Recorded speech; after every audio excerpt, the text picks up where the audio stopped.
problem with the judiciary. What was the Judicial Act of 1801, and why was that so disturbing to the Republicans?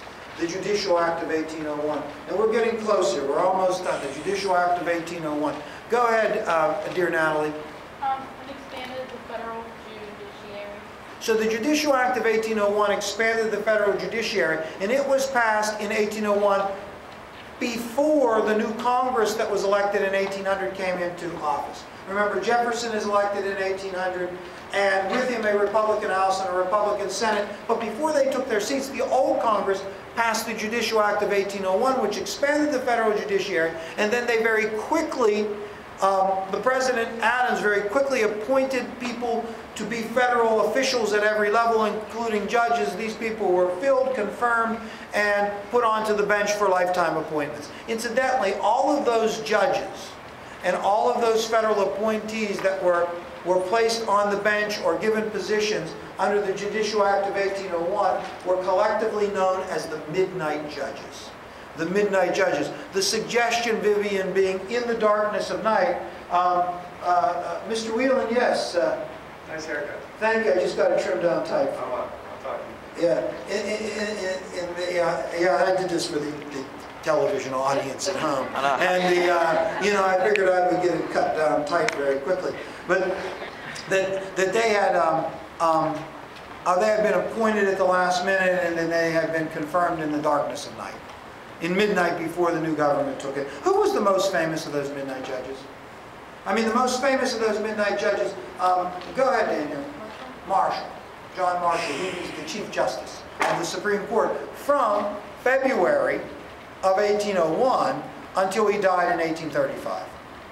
A Federalist Chief Justice that came to dominate the Supreme Court, and we talked about some of the decisions that were made. Hey, just wondering, what did we argue was the most important decision that Marshall made? Go ahead, Jessica. It's the must-know case. Okay. The established judicial review. In what case? Marbury versus Madison. Remember Mulcairn, we went through that whole case, how interesting it was. William Marbury, Madison, the entire case. But in that case, what Marshall's ruling establishes is judicial review. Now think about what we just said a second ago.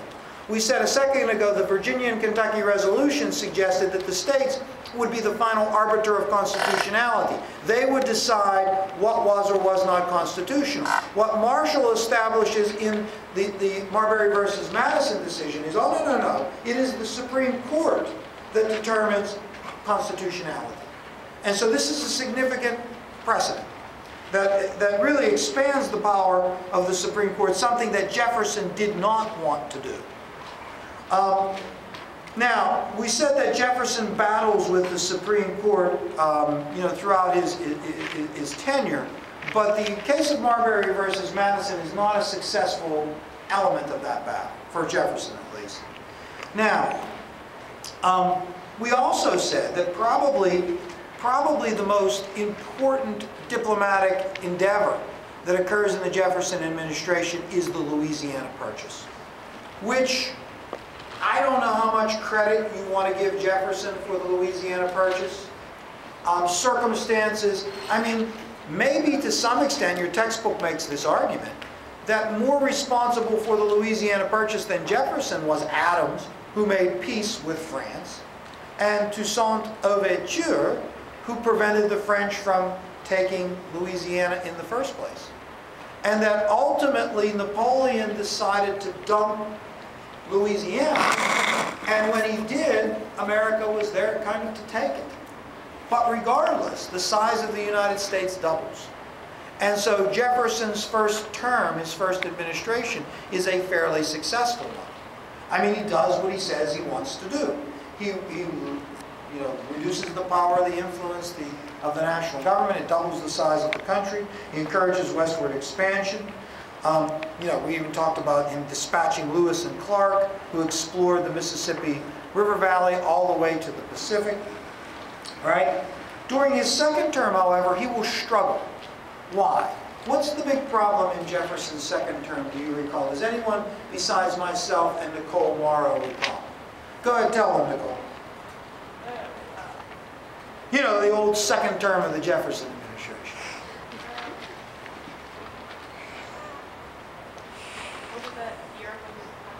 Ah, yes. So you're saying to me, Nicole, in the first term, there was peace in Europe. This lull, Keith, this temporary lull in the action in Europe. But Napoleon is on the move in 1803. And by 1805, there is this kind of horrific stalemate in Europe where England controls the oceans and Napoleon controls the continent. And both Napoleon and Britain see America's neutrality as benefiting the other side. So both the French and the British attempt to manipulate America's neutrality, but frankly, Britain is in a better position to do so because they control the seas. And so they were fine with us trading with them, but they didn't want us to trade with anybody else. And this results in, violating our neutrality, impressment, and other things. What is Jefferson's eventual response to Britain's violation of our neutrality? What is his eventual, the legislation that he responds with eventually? Go ahead, Keith. The Embargo Act of 1807. Tell me of it. Shelley, tell me something about the Embargo Act. It's just like we couldn't export or import. We couldn't sell anything, right? Correct?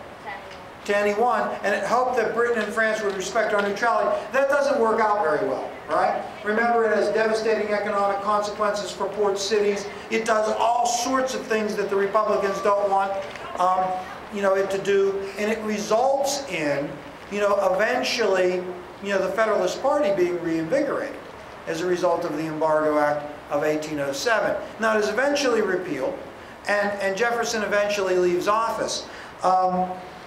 In his place is elected James Madison, his successor.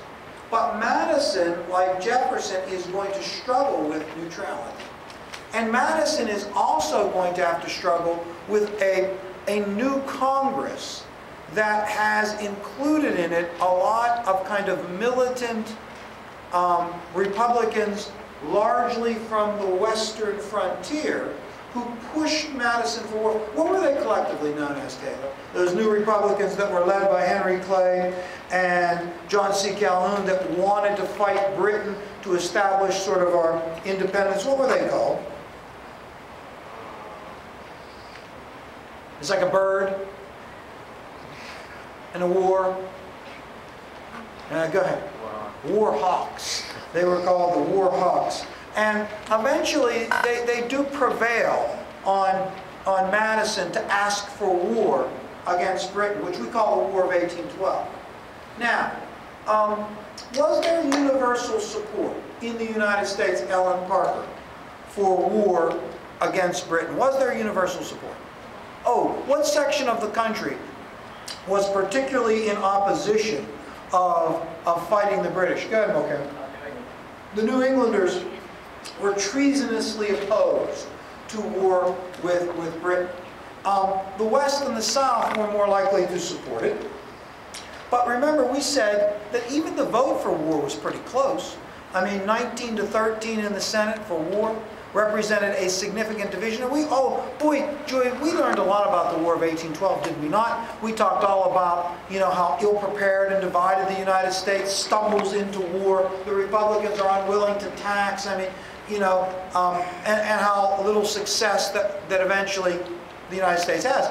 I mean, the lack of success that the United States has in the War of 1812 eventually causes the Federalists to take an extreme action. And their extreme action is the Hartford Convention. Does anyone besides the instructor remember why the Hartford Convention occurred and what they were up to? Go ahead, Ms. Samantha.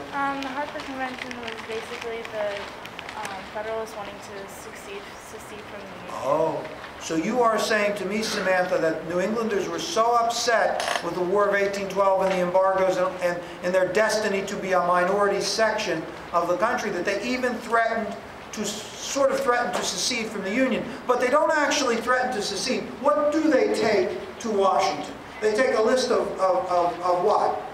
Proposed, go ahead, Nicola. Grievances, constitutional amendments. Here's how we want you to fix the Constitution so we can stay. Now remember, we said that when they got there, news of the Battle of New Orleans had filtered into the city. People were euphoric